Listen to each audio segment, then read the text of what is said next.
What is up, everybody? Welcome to the Fantasy Football Funhouse on this Halloween night. Sal, um, you really didn't have to dress up, buddy. You didn't have to put on the makeup and the look all pale and ghostly. You didn't have to do that. Yeah, my fans were expecting it, so I thought I'd go with it. No, this is it, Kevin. This is the package. Oh, that's just you, huh? Bring to the table. I do have a Falafel House T-shirt on tonight. Excellent. A little shout out to our roots in the Falafel House there. Little throwback. I like the Star Wars T-shirt. I was a big fan of the Godfather T-shirt that we did. Do you know I never got that one still? No, that's too bad. I never got the there was one that I didn't get either. I think didn't we do like a bluish one? Yes. I always sad that I missed out on that one as well. So T-shirts. I could sell you mine. You've lost some weight. Oh, that's right. You could sell me yours. That'd be good. You need money. I need a shirt. It's win-win, right? Yeah, so it is Halloween, and you have a beautiful baby girl, 3-year-old baby girl, correct? About to be 3 years old. So at the very end of this year, yes. What was she for Halloween today? She was a penguin. It was lovely. She looked great. She enjoyed it. She had a great time. This was the first trick-or-treating that she did. First one we were in this neighborhood. Our house was being built last year, so we came to the neighborhood, but she was a little too young. But yeah, she looked great. She really enjoyed it. If anybody wants to see, that's a picture of her in her costume right there. So nice store. But yeah, thank you. Very nice store. Yes. I'll tell you though, so she had a friend come over to trick or treat with us. Some of our family friends came over, and they were her actually, our friend Maggie, who has asked you for advice. Hey, Maggie. So they came over, and so our neighborhood is literally two giant hills. So I'm going to get this off my chest really quickly, because I was the one that had to carry to push the little wagon that they were in, so our neighborhood goes up one hill and then down another and then back up to the top to come all the way around. This is awful for me. This is terrible. I had to do a lot of work tonight. This is good exercise. You're getting in shape, so it's really good. My kids are all older now. My youngest is 14. She actually did go trick-or-treating with some girlfriends, but they don't need me anymore, right? My son is senior. He actually had a volleyball playoff match tonight. They weren't even home for Halloween.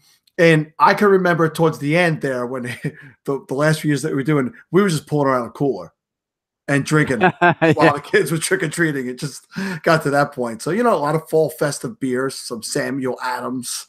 I like Samuel Adams. If Sam and Adams is looking for any additional sponsor or to sponsor any additional podcasts, we'd be happy to do that. I drink a lot of Sam Adams. We brought a few beers, so that was nice at least. And obviously there's lots of candy around the house now, so we can't beat that. But look, we got other stuff to get into. But we had a fun day today. In the Halloween spirit, Sally, you posted a little Well, as you know, we've been doing this football show for about 3 years now. And in that time, we've gotten to know some people, some of the players. And so we invited Christian McCaffrey and Patrick Mahomes, obviously two very good friends of the show, to join us. They joined us for a Halloween treats dance video that if you check the top of the Fantasy Football Funhouse Twitter page, it is pinned there. Fun little thing that I thought I would do today, and got some good response on Twitter. So I'll say more in the future. I'll say about both of those guys, good good sports for doing that. And really, it seemed to upset Steve a little bit. He was not happy with how his role came out in that video. Well, two things. One, Steve's not here. Right. So screw him. And two, I don't know when the last time Steve was licked like that, but I'm sure it wasn't that recent. So he should be happy. He's got 2 kids now. It's probably not going to happen anytime soon either. So, good for him. We're glad. We'll miss you, Steve, again this week. I think maybe he'll be able to join us. Actually, I don't think he's going to be here at all this week. So as we mentioned before, Steve's gone. He's not on the show anymore. But Steve who? Yeah, we'll continue on. We got a lot of football that we were supposed to talk about. And before we go too far, a couple of things that I gotta get out there really quickly. Number one, we apologize for last week. We did do it. We did do an episode. It's on YouTube. At the end of last week. You can see half of it on YouTube. It is now currently all there, Kevin. Oh, it is all there. So maybe Steve can produce that at some point and actually get the full episode out there now that it's all there. But in any case, we apologize for not getting too much out there. It'd be nice if we could release that, but we'll see what we can do there. Secondly, I just want to remind everyone that we are part of the Gridiron Experts family. So head over to gridironexperts.com and check out a lot of the stuff that's on their website. They have rankings, they have articles, they have news, they have anything that you need to help you get ready for your week and ultimately to win your season. They have 3 podcasts right now, including ours, that are on their feed. So if you're listening to us on that feed, thank you. If you're not, go check it out because there's a couple other good podcasts that are probably way better than this in most people's minds, I would say. And, except for Sal's, obviously. Sal thinks he's the best at everything. And, but yeah, gridironexperts.com, check them out. And also check out fanball.com where you can find Sal as a featured writer. That's right. Kevin, a lot of interesting news went on this week. As we know, the NFL trade deadline came and went just a couple of days ago. And it was like the most action-packed day that I can remember. There was a lot of trades prior to the trading deadline as well. And I think a lot of people tend to forget that those happened as well. So this was probably the busiest trade deadline in NFL history. But before all those trades went crazy, we got our first coach or coaches fired in 2018. And good old Hugh Jackson is no longer coaching in the NFL, and Todd Haley was sent along packing with him. And interestingly enough, they turned the reins over to Mr. Bountygate himself, Greg Williams. I understand the defense has actually played pretty well. I saw a tweet from Curtis Patrick, who plays with us in the Capitals Pigs 3 League. Win-loss records of NFL teams with the best turnover differential. +10 for the Browns, 2-5-1. +7 for the Bears, 4-3. +7 for the Seahawks, 4-3. +6 for the Rams, 8-0. +6 for the Redskins, 5-2. +5 for the Chargers, 5-2. +4 for the Chiefs, 7-1. So the Browns, who lead the league in turnovers, are 2-5-1. It's a .313 win percentage. And I guess that's why Greg Williams is actually doing his job with that defense, and they've put it in his hands. What do you think about the whole situation?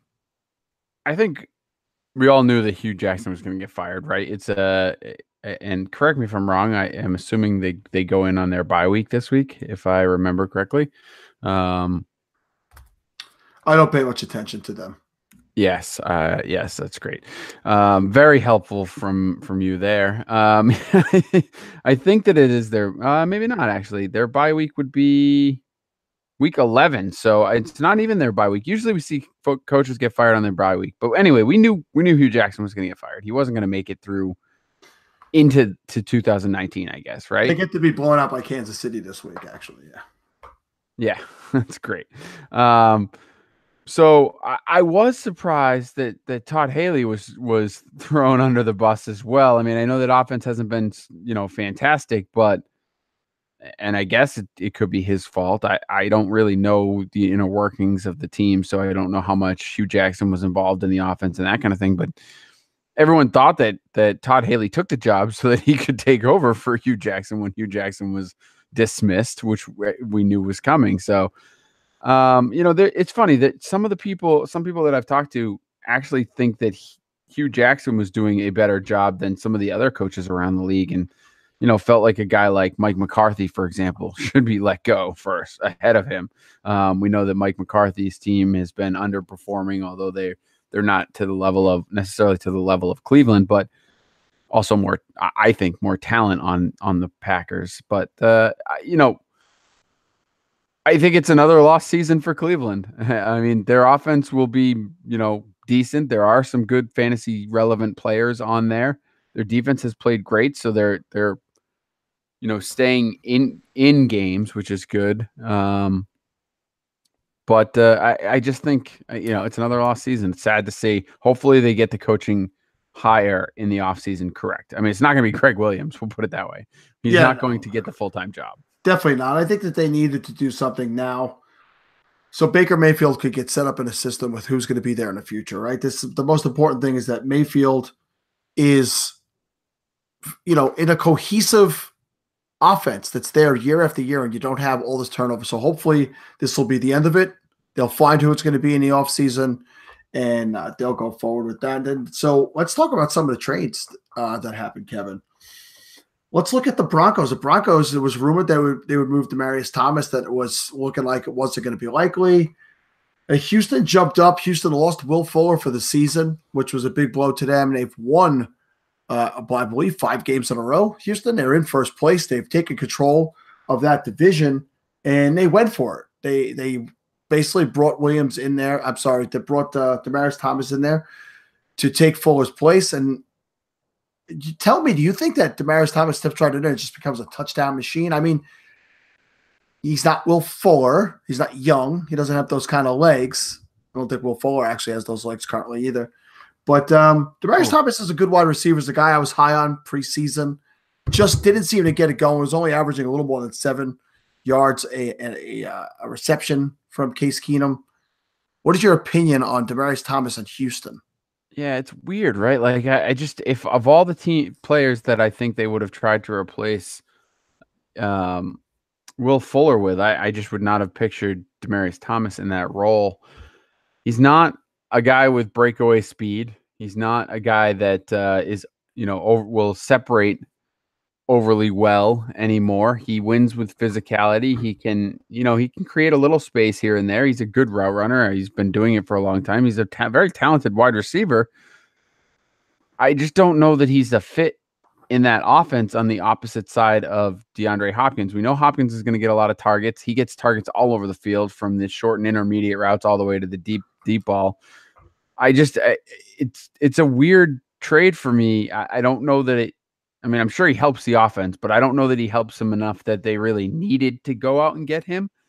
But great for them and great for him, I guess. I mean, I think that it gives him the opportunity to be a little more relevant. Obviously, the Texans are throwing the ball quite a bit, and with Watkins being able to move a lot and throw on the run and create plays and open up space and add some time for receivers to get open. He's the type of guy that might be able to do that late in plays. So he could be a good outlet receiver for Watkins in that role, somewhere in the middle of the field. So hopefully it is a benefit to both players. I don't think it hurts Hopkins at all. So I don't think you have to worry about that. I'm not running out and trading a lot for Demaryius Thomas. I'll put it that way. Who scores more fantasy points for the rest of the season, Keke Coutee or Demaryius Thomas? I think it's probably Thomas, just because Coutee can't stay on the field, right? I mean, Coutee's shown to be a very good player and has a good rapport with Watkins. We don't know what that's going to look like for Demaryius Thomas. Thomas is probably the better receiver overall, or at least he has been throughout his career. So, but I don't know that. I mean, I'm going to give the edge to Thomas, mostly because Coutee's not on the field very often. Now, the interesting question, Sal, and I'll ask you this: who has more points the rest of the fantasy season, Demaryius Thomas or Courtland Sutton? I think it'll be Courtland Sutton. Courtland Sutton is a guy I have in a couple of dynasty leagues, and I had started to add him in a couple of regular season leagues. I got sniped in a couple of places this week because I waited too long. But Courtland Sutton has the 3rd overall yards per reception on the season in the league, behind only Deshaun Jackson and Terrell Williams at 19.1 yards.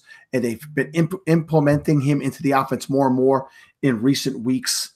And I think Sutton is ready for a big, big breakout. I think the kid is just – he looks very like good. He has it. He's big-bodied, he's strong, and he makes acrobatic catches. I'm very excited to see him get an actual full-blown opportunity. Yeah, I agree. I love Courtland Sutton for the second half of this year. I'm glad that I have him in the dynasty leagues that I do have him. I don't think I have him in any redraft leagues. I just was a little late to the party on that for him. And a lot of my teams just didn't really work out, but I think he's a good ad for the rest of the way. I do think he'll have more points than Demaryius Thomas. Emmanuel Sanders is clearly still going to be the guy there, but they're going to throw the ball enough that both can be useful. So yeah, check out some guy named Tim Patrick who caught a touchdown this past week. I expect Patrick, as well as the other rookie wide receiver, to get worked in there as well. The other wide receiver to move was a little bit of a surprise to me, But we saw the Eagles do something like this last year when they made the move for Ajayi to shore up their running backs to make a run at the Super Bowl and eventually win it. But they brought in Golden Tate for a third rounder, which is a high price to pay considering he's a free agent after this season, and he'll be able to move on. Whether he re-signs to Philadelphia or not will be interesting. But Kevin, Alshon Jeffrey has looked good since he's come back. This past week wasn't a great week for him, but he's looked good. Jordan Matthews actually looked decent this past week. The guy who hasn't performed the way that they had hoped this year is Nelson Aguilar. First, let's touch on the Eagles and how this affects the Eagles. Golden Tate going there, does this instantly make them the favorite in the NFC East? Were they already your favorite in the NFC East, or is Washington a pretender or a contender? How do you see things shaking out in that division? I mean, we talked about it preseason, right? And I think you and I were both in agreement that the Eagles might take a step back this year solely because the division was going to beat up on itself. Always play each other tough. You have 4 teams that are, for whatever you want to say about the Giants, weren't as good as we expected them to be this year. But the division itself plays really difficult. So I don't think that the Eagles are any more favored than Washington right now. Washington's played good. They very quietly played good football, and they've done so with some interesting pieces. I know that they haven't been very fantasy relevant, but that doesn't make them a bad team. That just means they're winning in other ways. Yeah, they're an uninspiring 5-2, but they are 5-2. But they're 5-2 and they're leading the division. So I mean, look, the Eagles were probably the slight favorites going into the season. They're probably still the slight favorites. I don't know that Golden Tate makes a huge difference on that roster. I think it does open up some options for them. It can help them limit the amount of time that Jordan Matthews is on the field and maybe, sit Aguilar a little bit since he's been struggling this year, as you mentioned. So, but just another trade that I just find a little odd. I mean, it's like they brought in 18 running backs this season and now they have like 30 wide receivers as well. It's good Alshon Jeffrey insurance so that if something does happen to him down the stretch, you have a good replacement. So, and they have 2 good tight ends. So their offense is going to move, but they certainly have depth at all the skill positions, and they need it because Corey Clement is, failing like a big fat dud right now. Let's go over to Detroit real quick, where a void is left now with Golden Tate not there. We saw Marvin Jones this past week. He was the number 1 overall wide receiver in PPR scoring with 7 receptions, 117 yards and 2 touchdowns. And I was expecting a down week from Jones. I actually had him as a landmine in this week coming up. I thought it would be a good Golladay week. Golladay actually probably had his worst game of the season. You can check out landmines on fanball.com. That is right. But with Tate gone now, I think this absolutely pushes both of us back into fantasy relevance. I was getting a little nervous about my Jones stock. I have him in a lot of places. I'm not so nervous now. And I think Golladay really gets a chance to be a feature wide receiver. And a name that I don't think a lot of people had heard of before these last couple of days, Brandon Powell, rather, was playing basically the same role as Tate in practice. He's an undrafted free agent. Tate was basically training him almost to be his replacement. Gave rave reviews about him, had nothing but compliments about the kid. And this is the name over the last couple of days outside of the obvious Golladay and Marvin Jones, where a lot of people thought it might be TJ Jones, which is also possible also. So you're going to have to sit and wait a little bit, I think. But in a dynasty setting, I would try to grab both guys. Powell first, in my opinion. I got him in, I believe, all except for one league and that we're in, except the league that you have that doesn't clear till 10 o'clock tonight. 7 more minutes for you to find out if you're going to get that guy there. And excuse me for a second while I just go make a quick waiver claim. No, listen, I actually think it's going to be, I mean, look, the Brandon Powell take is not a bad one. I'm sure he'll be a guy that's, focused a little bit, but he's also a guy that doesn't have a single target this year. Right. So I tend to lean more towards TJ Jones. He's been in the offense a little bit longer. He understands the offense. He's played this role a little bit before, and I think he'll get the first opportunity to step into the slot role, which is I think where you're going to see this open up the most. I think with Marvin Jones and Kenny Golladay on the two sides. I think it's great for Marvin Jones and Kenny Golladay. I'd probably go Ed Jones if I'm adding anyone from this offense, although I don't know that any of them are getting the volume that Tate got. So it's not like you're going to jump in. You're going to expect a lot out of the guy that jumps in. They will get some targets, but I wouldn't go too crazy. Looking at the targets so far this year, Tate had almost 70. Marvin Jones had 47 and Kenny Golladay had 44. I don't expect all of Tate's targets to go somewhere else, right? Jones and Golladay will kick up a little bit, and then you'll see the short stack for what's left over. So TJ Jones is my guy, but I'm certainly fine with people adding Powell as well, because I think you're right. It's going to be a couple weeks before you really know, and even then, they're not going to be startable this year. They're guys you're hoping pan out for probably next year. Yeah, they're keep a league, Dino league type of guys. As we said last week, as I mentioned, this offense has become much more balanced now with the run game, with Kerryon Johnson's emergence. Theo Riddick back at practice today, by the way, so he might be back. But I think Kerryon Johnson has done enough to assert himself as the guy who needs to be in there on a larger percentage of plays. Before we move on, Golden Tate, he was getting 27% of the team's targets. And this is a tweet that came from Graham Barfield.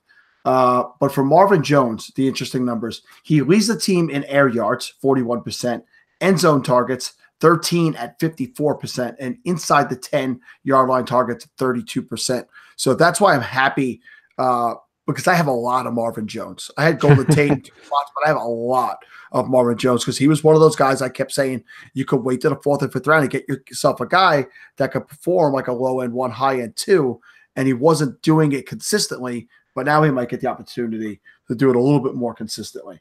The last trade, I'm not going to get into the defensive trade, so the last trade of a skill position player that we want to talk about here is Ty Montgomery. We all saw how he fumbled away the opportunity. Packer fans would like you to believe that he fumbled away the game. They still needed to drive down the field against the only undefeated team in the NFL, the Rams, who have handled every single opponent that's come up against them. And not to mention, by the way, like I know he kind of redeemed himself the following game, but Mason Crosby did have a game where he missed. What did he miss? 5 field goals and 2 extra points. It was I had him that week. I ended up with a -4 from my kicker. Yeah. So no guarantee they were winning that game, all you Packer fans. Exactly. So Ty Montgomery, who unfortunately we saw some of the absolutely terrible side of football fans and Twitter, fantasy people, and just attacking a guy, the guy's wife, making comments about his children and pictures. Don't be an asshole. I mean, listen, it's football. It's supposed to be fun. You can get pissed off, kick your cat, throw a beer, whatever. Don't go on Twitter and do that to anybody. But he obviously was not happy about being phased out of the offense. He threw a little bit of a tantrum on the sideline, and he came out and admitted that they told him to take a knee, and he decided to take it out of the end zone. It baffles me that he did that. He put the risk out there, but he has to be moved, I guess, and he ended up in Baltimore. I hate it. Yeah. I hate it because I have, me, I have Alex Collins in a lot of places. I have Javaris Allen in a 1 Pigs 2 league. And I just traded. So I did this trade in the Falafel 16-team league 2 weeks ago. Let me run this one by you. I needed another running back because I lost Devonta Freeman for the season. And we know it's an absolute stranglehold to get running backs in a 16-team league. Redraft, 3 keepers. So I traded O.J. Howard and Marquez Valdez-Scantling, and I got back Ty Montgomery and Vance McDonald. Now, I knew I was giving up the best player in that deal, in my opinion, which was O.J. Howard. Out of all those guys, the best, most relative fantasy player this year. But the running back has so much more value. A guy who actually gets touches, catches, has so much more value. Now, in hindsight, Montgomery's going to Baltimore and most likely going to be the kick returner and 3rd running back. Howard had another great game because he's healthy again. And Valdez-Scantling outsnapped and then out-routed Randall Cobb this past week, 22-17, and caught a touchdown. So that deal looks very bad for me. at this Yes, time. very terrible. It's a bad deal. It's a bad deal all around. How do you think it shakes out in Baltimore with Montgomery? I don't think.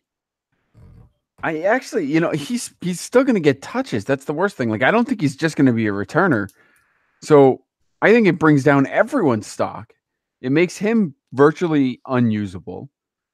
It makes Buck Allen and Alex Collins less usable. I mean, I think you're still going to start them for as fringe where the flex plays and things like that. But I think that's it. Everything else is just worse. It's all around. It's just worse. Friggin' Alex Collins with another fumble this past week. Just absolutely. Yeah. He's shooting himself in the foot. His fantasy owners, for sure, because he's just going to lose playing time every time he does it. We've seen it. Every time he makes that mistake, he loses playing time. It's sad. I have to. I think you were the one that said it early in the season that Buck Allen's, one of the better. He might be the better runner in the group. He really is. Like, he might be the best guy there. They should just let him run the ball. At least he won't fumble. Take it easy. You want me to be buried in falafel? It's bad enough you've reached up and tied me for record this week. I don't need to fall behind you, for God's sake. It's my turn, my friend. It's my turn. You had your turn last year, 2 years ago.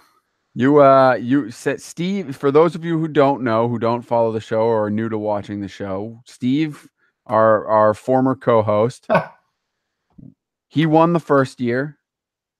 Sal has retained the championship in the second year of the league, and now this is the third year. I feel like it's only fitting that I go for the win. So Kevin has a little bit of revisionist history, I guess, because this is the fourth year of falafel.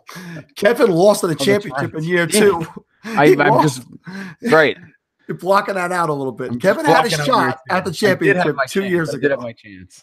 And he lost it. But all three of us have at least made a championship in all 3 years of the league. Let's move over to quarterbacks. It's not like there's a trophy anyway, so. No, I gave Steve my address and everything this past week. I was promised it would be here. It's not here.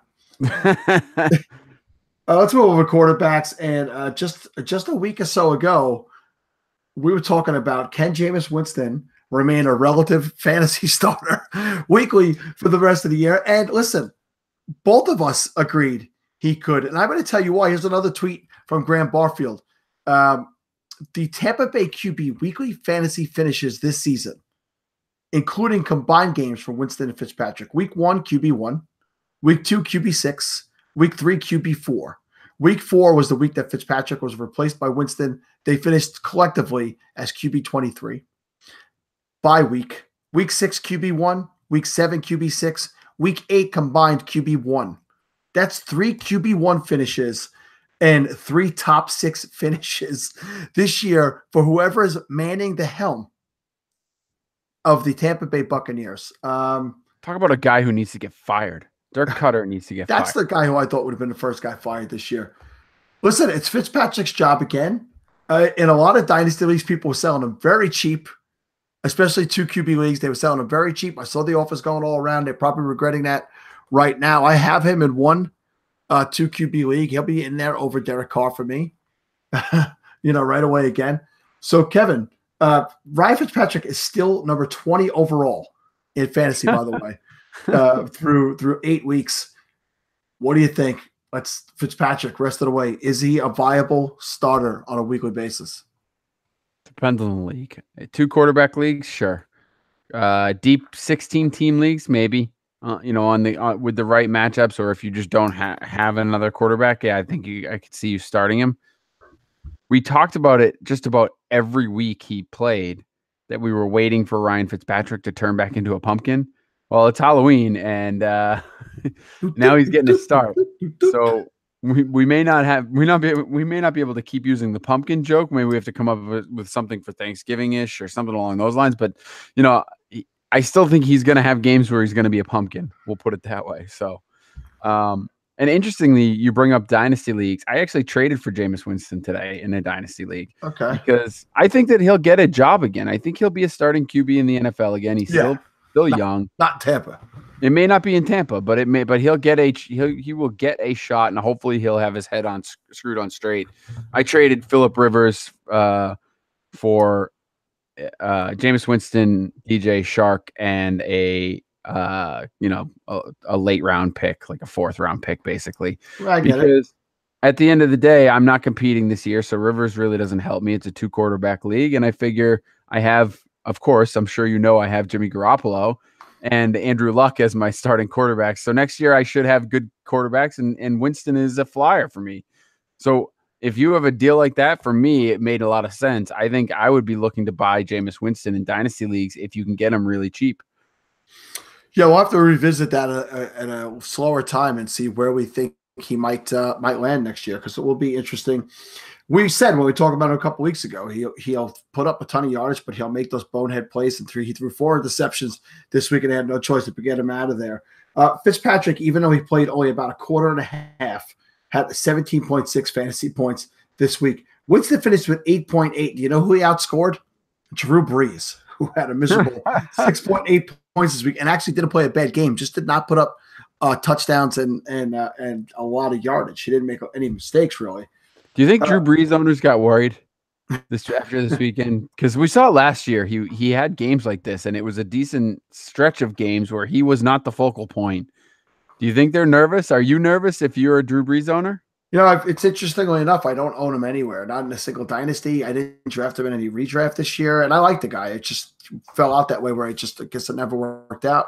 I'd be a little concerned. I mean, we saw when Ingram came back, he started to dominate the touches, and then it was kind of even. This week, Kamara dominated like 70-something to 30-something, somewhere in that range like that. So they got the 2 running backs, and they're both very good running backs. So we saw 23 touchdowns in 16 games last year out of Brees. And now that they're implementing that kind of a balanced offense again, it's possible. But they have some really nice receiving weapons as well. So I don't expect it to be a weekly basis. I'm kind of hijacking your segment here, but we're getting into that time of year where we know that you need to start worrying about your roster construction for going into the playoffs if you're a team that's looking at the playoffs. So you really want to, you almost want to kind of thin down your rosters a little bit, and you make sure you have your starters and a little bit of depth, but then you're working on your, if you're playing league with defenses, you want to make sure you have multiple defenses, and you're really looking at playoff matchups. If you're in a single quarterback league and you have Drew Brees as your quarterback, are you going to go out and try to get a guy like Fitzpatrick so that you have a viable guy to sort of play matchups with? Would you be that concerned about Drew Brees to do that? Do you want to carry a second QB for sure? I mean, I would carry second QB because he's older when I'm getting into the playoffs, but I'm looking at New Orleans playoff matchups. Week 14, Tampa Bay. Week 15, Carolina. Week 16, Pittsburgh. 2 out of 3 of those teams are the bottom 3 of the league. So those would show up green on your little board there. Yeah, so I'd be very happy having Drew Brees and expecting that will continue. And outside of that, he faces Cincinnati, who's been bad against the pass recently. Philadelphia, who's not been exceptional. Atlanta. He's got really good matchups. Really, really good matchups. So I'm not that concerned looking at the matchups.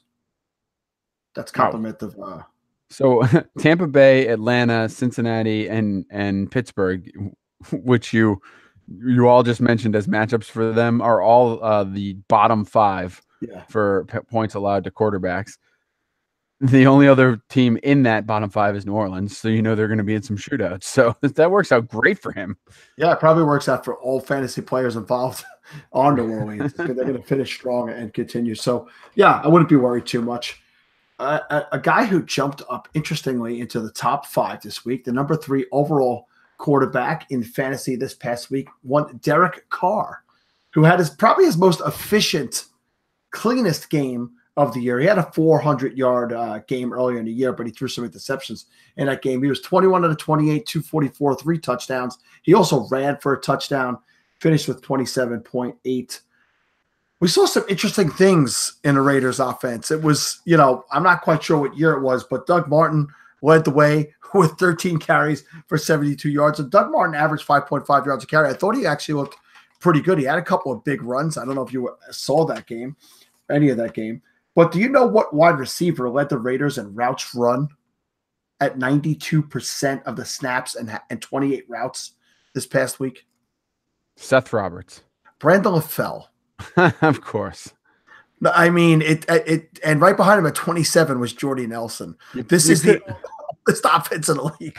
You could have got me. You could have given me like 5 guesses. I would have gone through everyone else except Brandon LaFell. Although he did catch a touchdown, didn't he? So he did, and I don't know. I didn't even know he wore number 19. So I was expecting some nice play from Martavis Bryant. The Raiders have come out and said that he was going to slide into that role, that big play role. He had run 34 routes in the 2 previous games. He ran 7 routes in this game. It caught nothing. I don't know. It's so hard. He got targeted, right? Yeah, I'd have to check if he even received a single target. It's so hard to trust John Gruden. That's why we were discussing Doug Martin last week and Jalen Richard, and who, we said wait a week. I had to use Martin in a couple places in some deeper leagues because of bye weeks, and he had a nice performance. Nothing great, serviceable, but. You know what I think? Martavis Bryant's just a little bit too young for Gruden. If he ages a little bit, he might get some more targets. Yeah, 2022, that guy's going to kick ass. The last quarterback I will bring up is Russell Wilson. Russell Wilson, who we said is going to have to do a lot of work on his own this year. He has 3 passing touchdowns in each of the last 3 games, only 1 interception over that time. So he's being very clean and very efficient. But you know what is gone from Russell Wilson's game? The running. The running, Kevin. Do you know? He does not run. He is 20th overall in running back yardage and in rushing yardage for quarterbacks, rather. In Tom Brady have more yardage than him? Tom Brady does not, even though he's approaching the wheels 1, on Monday. Even though he's approaching 1,000, he had that nice 8-yard scamper. If he see the wheels, if he could have got 40 more yards, I would have won my matchup in full awful. He would get outrun by most of his offensive linemen. Do you know who does have more yardage than him? Ryan Fitzpatrick. Of course. And Tyrod Taylor, who has not played in 4 weeks, has more rushing yards than Russell Wilson on the season. But hey, he's doing it efficiently, throwing the ball. He only had to throw 17 passes this week. He completed 14 out of 17 for 248 yards. And he had another touchdown actually called back because Fournette stepped out of bounds right before catching the ball, or he would have had a 4th touchdown all in the first quarter. So he is up in the top 10 in recent weeks. Not the way you expected it, but he's at least producing for his owners. I got a little smart and put Andy Dalton in over him this week, and Dalton had a good game, 280 and 2 touchdowns, but he did not have the game that Russell Wilson did. Yeah, I mean, I think this is the time of year where we start to see the Seahawks come alive. Their offense is historically slow starters, and Russell Wilson in himself is a slow starter. I think the good thing about Russell Wilson is that he does have games like this where he's going to throw a lot of touchdowns. So everything he gave you on the ground was great because it vaulted him into that like top 3 of fantasy QBs. But he was, I mean, when he's on, he's always still a top 12, no question. Usually top 8. So he's still going to be in that range. So I think you got to get him back in your lineup and don't get cute with the Andy Daltons. Sal, before you move on to running backs, though, since we did not have a show last week, even though you can check it out on YouTube, I have to tell you about mybookie.com because watching football is fun, but it's more entertaining when you have some action on the game. You've heard us talk about this for weeks, and some of you are still sitting on the sidelines. I imagine that's you, Sal, because you never take my advice. No, I don't like your advice. Yeah, it's not. Yeah, I get it. But whether you're an expert or a rookie, you should be betting at MyBookie. If you're the kind of guy that likes to bet a little and win a lot, like playing the numbers on roulette, you can create a big parlay. Pick 3 teams to win, and if you hit all 3, you could turn $100 into $600. Sal, I think if I just loan you $100, you can make that happen, right? I like $600. There's so much to bet on. Playoff baseball, which obviously is over now, but you hopefully made out big on playoff baseball. There's basketball, hockey, and the huge UFC fight this weekend. Sal, what's the big fight this weekend? It is Derek Lewis against Daniel Cormier for the heavyweight title. Derek Lewis just fought. He fought. That's how we talk in New York. He just fought. I thought you were saying like he built a fort. He just fought in September. He just fought and really got worked over for about 2 to 3 rounds before he knocked the guy out. And he's the guy who got overheated, took his shorts off in the ring, and said, They asked him why he said because his balls was hot. That's him. He's coming back in less than a month and fighting again and for the title against the best, probably the best fighter in the UFC right now. The guy holds 2 titles, Daniel Cormier. Crazy. Well, my bookie is the one you want to bet on, and I know you'll be happy with it all year. We recommend these guys because we really trust them. My bookie has been in the business for years. They've got great online reviews, and their mobile site is easy to use. And backed by popular demand, my bookie will offer 100% bonus for 1 more week, Sal. That's right. If you've been thinking about placing a pick all season but haven't manned up yet, it's time to make your move. After Sunday's kickoff, you can kiss that bonus goodbye. Also, make sure to follow @MyBookie on Twitter and Instagram. They respond personally to every mention and DM, not to mention that they've given away nearly $10,000 in free money to their followers this football season. You'll be the first to know as soon as the new odds and props are posted. So log on to MyBookie right now. Don't miss on our last opportunity to collect the industry's biggest bonus. Use promo code FFL, and you'll get a first deposit matched 100%. That's promo code FFL. You play, you win, you get paid, Sal. I was looking at the site earlier today, and I can't find it right now because they have basketball up there and the NFL Thursday night game. But you could bet on the elections that are coming up. I love it. There's actually some betting lines for the elections. So fantastic. Very, very interesting. Everything you need to be a degenerate. We don't do politics on this show, but we do talk running backs. We do. And let's talk James Conner, who absolutely for the second time this year just ran roughshod over the Cleveland Browns. His 2 games against Cleveland have been just out of control. 146 rushing, 2 touchdowns, 5 receptions, 66 yards. Adam Levitin put this on Twitter. James Conner is on pace for 2,107 total yards and 20.5 touchdowns. Le'Veon Bell has only reached 2,000 total yards in a season once, and he has never scored more than 11 touchdowns in a season. This was also put up by Rich Rebar. James Conner is tied for the lead with 7 20-plus yard carries on the season. Le'Veon Bell had a combined 7 in 2006 and 2017. James Conner is better than Le'Veon Bell at this point, or at least he's performing better than Le'Veon Bell ever has performed. This might be the biggest ball up in your face holdout I've ever seen for a person. I definitely supported Bell at the beginning of the year as one of those guys was saying he's a complete player. He's got to get this, got to get that, but this has not worked out well for him. Here we are going to the Thursday night game here in week 8. He still has not reported. We heard he was going to report after this week, after that week. Then it was going to be after the trade deadline, so he didn't get traded. He's not there. Kevin, is he ever coming in this year? Or are we looking at just completely losing a season, which is a lot of money? Yeah, I read something, and I can't even I can't remember where I read it or who wrote it, so I apologize. But I read something the other day that there's the potential that there's like a wink, nod kind of deal with Le'Veon Bell and the Steelers, and that he's not coming back at all this season, simply to save the season, and then at the end of the year they'll release him from his franchise tag and let him go off and be a free agent because they don't need him anymore and they don't want anything to do with him, and he doesn't want to play for that team anymore, so he wants to go get paid. So I think there's a significant chance we don't see him at all this season, which really stinks for all the people that drafted him.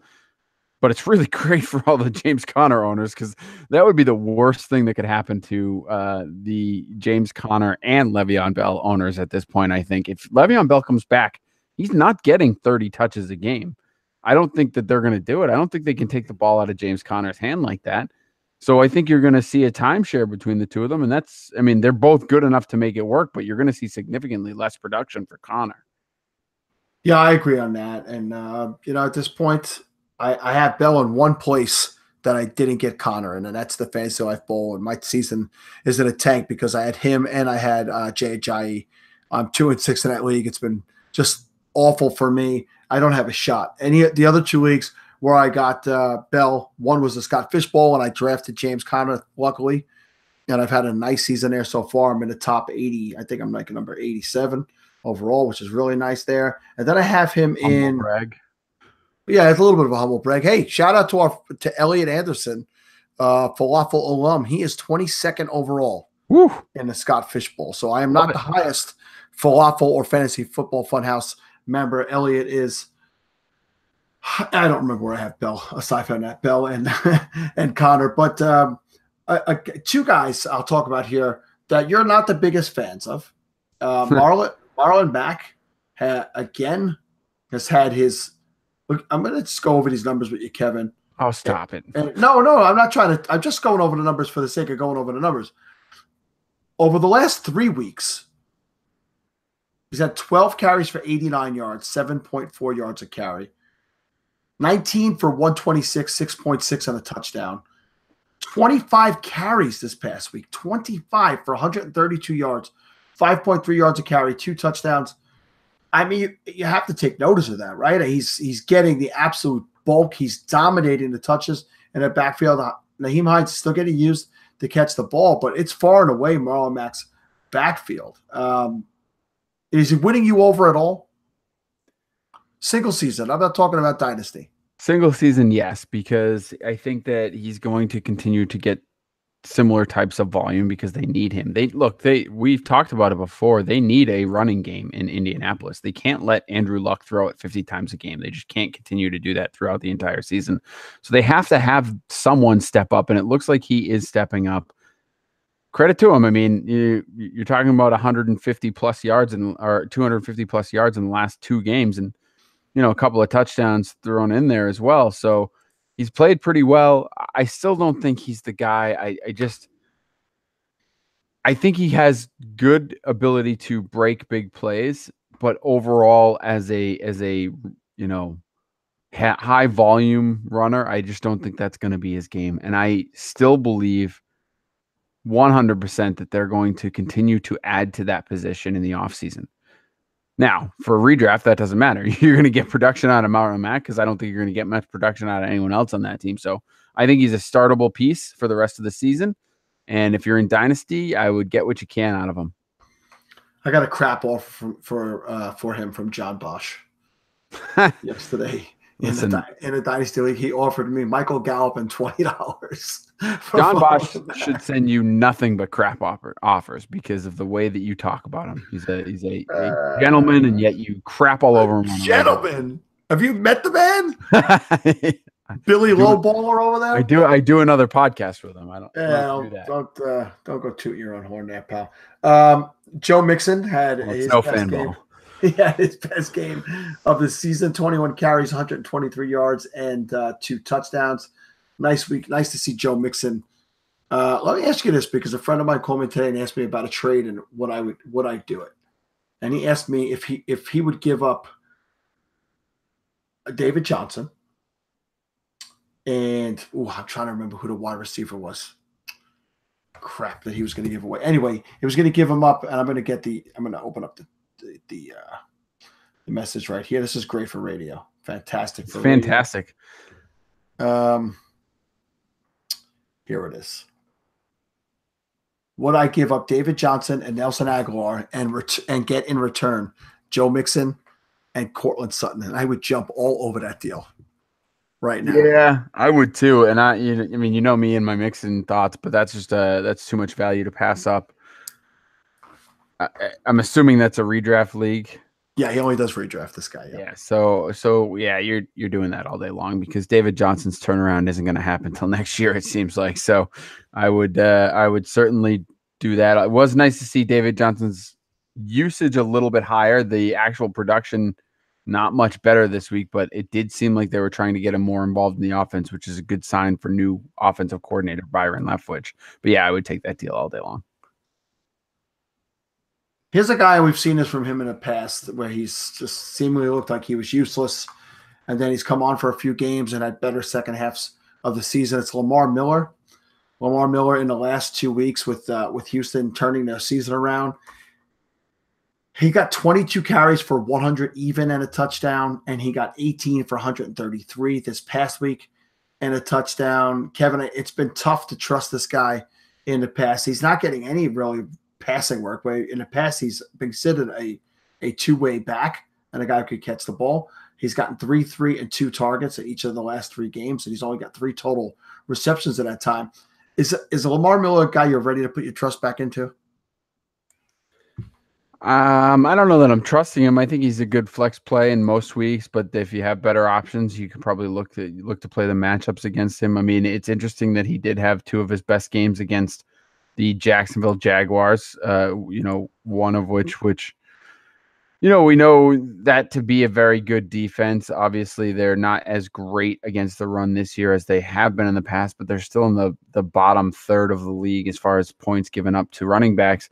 And then on top of that, the Miami Dolphins, who I believe are much worse and give up a lot more points to the running back. So I think he's going to be up and down. I mean, I don't think you're going to see 100-yard games every week, and he's certainly not going to score a touchdown every week, only 2 on the season. So that's kind of what you're hoping for out of him as a max. The problem is the lows are going to be really low, right? There's going to be games where he gets you 14 carries for 68 yards and no touchdowns. So And without the receiving that we've seen from him in the past, he's definitely slipped all the way down into a low end flex play that you're playing matchups with, not an RB2 that you're starting every week. Yeah, I don't disagree with you there. I'm not ready to trust him. I did have to slip him back into the lineup this week. It worked out very nicely for me, but I didn't have him in there 2 weeks ago when he had that first good game because he just wasn't somebody I was fully trustworthy of. I think a guy who's flying a little bit under the radar right now is Chris Carson. We saw all the Seattle running backs active this week. 4. They had 4 running backs active. Even your boy Procise was active this past week. But Chris Carson has a 100-yard game in 3 out of the last 4 games. He has 2 touchdowns over that time. But let's go for the last 4 games. 32 carries, 19 carries, 14 and 25. He's clearly the lead guy, the alpha back in that backfield. I think Mike Davis is no longer a threat. What about Carson, Chris Carson for you? Seattle's, like we said, turning the season around. They've actually been very competitive. Take a look at the Seattle defense when you have some time. Their pass defense in particular. It's not going to make you nostalgic for the Legion of Boom, but they are the best pass defense against quarterbacks in the NFL. So overall, Seattle's playing great. But what are your feelings on Carson going forward? I like Carson. I guess we just talked about it. The offense is going to get better as this season goes on. It's done that just about every year since Russell Wilson has been named the starter there. So we're going to see some more scoring opportunities, which is good for him. He's going to get some goal line looks. I think that I'm looking up the schedule right now, just kind of seeing what kind of matchups he has. Decent matchups next week against the Chargers. The Rams, obviously, a little bit better against the running backs down towards the bottom half of third of the league there. And then back up with the San Francisco 49ers, who are not very good against the run. And then back down again with against the Minnesota Vikings, who are better against the run. So it's going to be some up and down matchups the rest of the way. I think the thing with him is going to be the volume. If Seattle finds themselves in any kind of negative game script for running the ball, though, he's going to be phased out pretty quickly. And those are the matchups you want to stick away from. If you see other teams going to be able to score on them, like the Rams, for example, the Packers, and maybe even the Vikings, as those are matchups that are coming up. I think those are the games you may want to kind of steer away from Chris Carson because they're going to put the ball in Russell Wilson's hands. Yeah, I don't disagree with you there. He does not get any work in the passing game. So, just hope that they're staying in games or taking leads and playing from ahead, and he'll be a very viable running back going forward. I'll just we forgot to mention it when we brought up Ty Montgomery before. Aaron Jones coming out of the bye week finally got 62% of the snaps in the offense. He ran more routes than Jamal Williams did this past week. It looks like they're starting to smarten up. And if you waited or traded or have Aaron Jones on your roster, you're about to be rewarded. He could be a league-winning running back going down the stretch. He's that type of a difference maker. I know we're getting pressed for time here. I was going to talk about some wide receivers. Just briefly, Sammy Watkins had a great game, 8 for 107 and 2 touchdowns. Hill is banged up, so that's something to keep an eye on. Tyler Boyd, number 4 overall again this week. He's got 5 21-plus point games in full PPR this year, Kevin. That's really impressive. I just want to point out that he's still around. But let's get to Larry Fitzgerald, who Larry Fitzgerald has a touchdown in back-to-back weeks now. He had a nice week this week, and it looks like Josh Rosen actually looked like an actual NFL quarterback this past week. Can Larry Fitzgerald, in your opinion, start to become relevant down the stretch? Here it is: 12 targets, 8 catches, 102 yards, and a touchdown this past week. Larry's done it so many times in the past, remained relevant. Can he do it again? Can he reward those owners who drafted him probably higher than what his value is right now and held on to him? You know what I liked about the Josh Rosen game this past weekend? I mean, look, he still kind of struggled a little bit. He wasn't overly phenomenal, but he did look better, threw the ball a lot. And as you mentioned, finally started, got something in the end zone there. So, but one of the things I liked is, I don't know if you noticed on his touchdown passes, the team seemed really, really supportive of him, which, look, I know you specifically talk about it a lot, the team chemistries and what you see after the plays. And I like to focus on some of that stuff too. And it seemed really telling to me that Larry Fitzgerald was really happy for Josh Rosen, or at least seemed to go over, congratulate him, really, really prop him up and seemed to have a good connection there. And that bodes well for going forward. They're supportive of the kid, right? That's going to help him play better. So, and we know the kid's got talent. We know he's got an arm. He's, and he's smart enough to learn plays. And maybe it's finally starting to come together, especially with this new offensive coordinator in Byron Leftwich. Yeah, I agree. I saw that. He was, giving a hug, leaning into the face, talking into the helmet, congratulating him. It's good. And Larry Fitzgerald's a great guy for that. So let's hope that the chemistry continues there. Christian Kirk has continued to look pretty good in that offense as well. Kevin, back to Seattle. Tyler Lockett has 6 overall touchdowns in 2018, 3 in each of the last 3 games. Do you know what wide receiver in Seattle has 4 touchdowns in the last 3 games?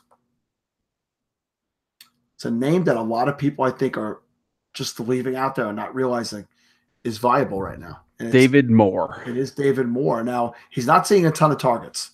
Okay, he's saw 4 targets. He caught all 4 of them this past week for 97 yards and a touchdown. And that is the most targets he has seen, tied with week 5. He got 3 in week 6.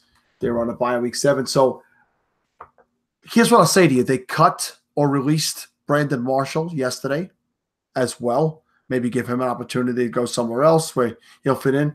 But I think it's because they want to make room for a guy like David Moore. He's had, like I said, 4 touchdowns. He's averaging over the last 2 weeks 24 yards a reception. So he gets down the field. He's got double-digit point totals in each of the last 3 games, 18.8, 13.2, 19.7. I could only bode well for him that they got rid of Marshall and they don't have to worry about him near the end zone anymore. Is David Moore a guy? Let's talk 14 to 16 team leagues. I don't think you're adding him in 10 to 12 team leagues, but 14 to 16 team leagues, is this guy a flex-worthy consideration on a weekly basis? I don't know about weekly basis. What's weird is he's another guy in the mold of a Doug Baldwin and a Golden Tate. He's not a Brandon Marshall type. He's not a big guy. He's not a necessarily a fight for the ball type of receiver. So, only 6 feet, 190 pounds or so. And he's just not that big guy, which apparently they've decided they don't need. They have Ed Dixon, who's the tight end, who might catch some more touchdowns now that he's in the, back on the field. But 2 for 54 this past week, Mr. That's Dixon. Right. So, but Moore's not that guy. So I think they've decided they're going to go with all small, and they're playing the small ball, and they're going to throw it around the field and run some, mid to intermediate routes and hope that they can play mismatches. So he's a guy that I think you need to see more out of before you're putting him in your lineup on an every week basis. As you mentioned, he's only got 14 targets this season, but he does have a 20.1 yards per catch average. So when he's catching the ball, he's making the most of it. But I don't know that I see enough volume yet. And I mean, maybe with Brandon Marshall leaving, he gets more volume. But I mean, Brandon Marshall only had 23 targets on the season too. So it's not a whole lot to add to his total. 9 more than his though, right? So it's nice to see him gone from there. The great tease was back this week. The great tease wide receiver in the NFL. Kevin, let me see if you could guess who I'm referring to when I say the great tease. He plays for a team that resides in Florida. A Florida team that resides in Florida. It's got to be Devontae Parker. It is Devontae Parker. 9 targets, 6 receptions, 134 yards, and he looked good. He looked every bit the role. Stills is coming back, I believe, this week. He's at least practicing. I think he'll be back. Man, if only he was the first round draft pick, people would have hung on to him. So again, something to keep an eye on with Devontae Parker. I don't know that he's getting in any of my lineups anytime soon. A guy you don't want you to be fooled by is Josh Reynolds. Josh Reynolds had 2 receptions this week. Cooper Kupp is practicing, whether it be limited or not. He's practicing. He's not a guy I would rush out to add. It is interesting the depth of talent that they do have in Los Angeles when a guy goes down. Reynolds was a number 1 draft, not a first round draft pick, but a rookie wide receiver last year that was, thought of well, and a guy that you could, yeah. And then with them adding Cooks and Woods and all that stuff, he kind of fell by the wayside. That son of a bitch Reynolds had like 6 points all season up until this week, and I played it. I don't know if you saw me message that. In Falafel. I luckily pulled out the victory, but it was very close because that guy has 17 points, which is 11 points more than he'd scored all season. Anyway, yeah. The other guy I will tell you to take a look at is DJ Moore. Again, this is a tweet from Grant Barfield. DJ Moore set a season high, would be career highs also, in snaps in 70%, routes run 26, and targets 6 in week 8. He will be playing Tampa Bay this upcoming week. So definitely a guy to keep your eye on there. Kevin, let's just talk about, I don't have a lot to say about tight ends here, but I will tell you this. I'm worried about Eric Ebron. I know he caught a touchdown. Oh, no.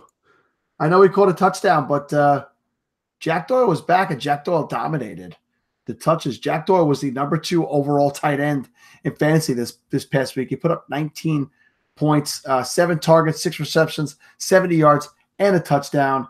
Ebron was still in the top 10. He was number 9. He caught all 3 of his targets for 37 yards and a touchdown. But Doyle was on the field for 75% of the snaps, and Ebron only 18%. That is a crazy number. That is very similar to the type of numbers we were seeing the first 2 weeks when Doyle was healthy. But Ebron has this ability to catch touchdowns. Did you see that 3 tight ends scored touchdowns this week in Indianapolis? Mo Alley-Cox made an insane one-handed catch. Former basketball player, looked like he was going up for the rebound on that play. I don't like it. I don't like the fact that Cox's touchdowns, I think, in the last 2 weeks. Swope had a touchdown when he was in there. I just see the ball being spread out too much and Doyle being a comfortable, reliable guy. I'm so glad Steve's not here. While I'm saying all this, much better that he's not here. I'm concerned that I moved OJ Howard and Falafel, and just not looking good for Ebron. Well, I mean, on the plus side, Doyle will probably get hurt again, so you'll be all right. But look, I think Ebron's still going to be fine because he showed early in the season when Doyle was healthy that he didn't need volume. He was still getting the right kind of looks, right? From a tight end position, I think OJ Howard might outscore Ebron the rest of the season, but not by a ton. So I don't think you should feel too bad there. I think Ebron's still a guy you can get in your lineup. I think you can still start him with some relative ease and not worry about it. A couple of guys real quick that finished in the top 12. So tight end ones in week 8, as we said, Jack Doyle was number 2. At number 3, Jordan Thomas of the Houston Texans. Yep. 2 touchdowns in that game to give himself 18.9 points. Greg Olsen back at the top 12. Evan Ingram back. Ed Dixon, that previously mentioned, 2 for 54 and a touchdown. At number 11, with his first touchdown catch in the NFL, Hayden Hurst checks in. Steve asked me last week, is this the week for the Hayden Hurst breakout? And I said, no. I was wrong. Were you wrong, though? Or did he catches for 29 yards? Did he catch a touchdown? It was all touchdown. And the other guy, which just absolutely pissed off all of us David Njoku owners, was Seth the Valve. The bagels. I was, looking at the score going, is he even playing? I thought he got hurt. Yeah, he played 70-something or 80-something% of the snaps. Yeah. David Njoku was on the field. It was just a bad week in Cleveland again. Yeah, so, I'm almost curious if that's why Hugh Jackson and Todd Haley got fired. I don't know if it had something to do with Njoku not getting a pass, but I'm sure it didn't. I'm making that up. But. You mentioned Ed Dickson before. Any one of those guys, Jordan Thomas, Ed Dickson, Hayden Hurst, obviously not Seth the Valve. I'm not worried about him, but any one of those three guys, someone you could see being fantasy relevant down the stretch. Yeah, I would take a flyer on Dickson if you are streaming tight ends, or if you are looking for a replacement for someone. He's a guy that I would probably, add to my roster, keep an eye on, because like I said, they don't have anyone in that role. They haven't had a serviceable tight end. I know you were a big Will Dissly fan, but he's on IR. I had no idea who Will Dissly was until week 1. So he's on IR and he hasn't played for a few weeks now. I think they've been waiting for Dickson to come back, and I think he showed it. He showed what he can do. Not a lot of catches, not a lot of volume, but from the tight end, I think 54 yards is a solid production, and I think you expect that just about every week for him. All right, Kevin, that is everything I got for this week. Check us out on social media everywhere. On Twitter, specifically at FF Funhouse, where you could see that pinned tweet of us dancing with Patrick Mahomes and Christian McCaffrey. And I have a feeling you do not want to miss me dressed up as a Twizzler. Kevin is a juicy Twizzler that is spit out by a big fat green witch. Steve is a piece of chocolate. For some reason, sunbathing on a beach. It's very weird. Why would a piece of chocolate be in the sun? I don't ask questions. It's Fantasyland. I have a feel we'll be appearing with more football players coming up. Stay tuned to the FF Funhouse Twitter account. You can find us on Facebook, on Instagram, all over the place. And again, check out our sponsors. Check out TQE, the Quant Edge, where they have the new betting tool, which is winning people tons of money. They have all the information, the podcast, the chat, everything you could want there. thequantedge.com. Use FF Funhouse to get a discount there. And also Fullbags, FUL.com, fullbags.com. And if you use Funhouse, you will get 20% off the highest quality bags. I highly recommend them. Kevin, it's it. Those, man purses yet? I got a full bag. Oh. Listen, I also want to thank again Gridiron Experts at gridironexperts.com and MyBookie. We really appreciate the support from all of those guys. And I just want to remind everyone to add a charitable aspect to your fantasy playing experience, whether you're donating some league fees or you're getting out as a group, as a dynasty, or as a fantasy league to do some good for the world.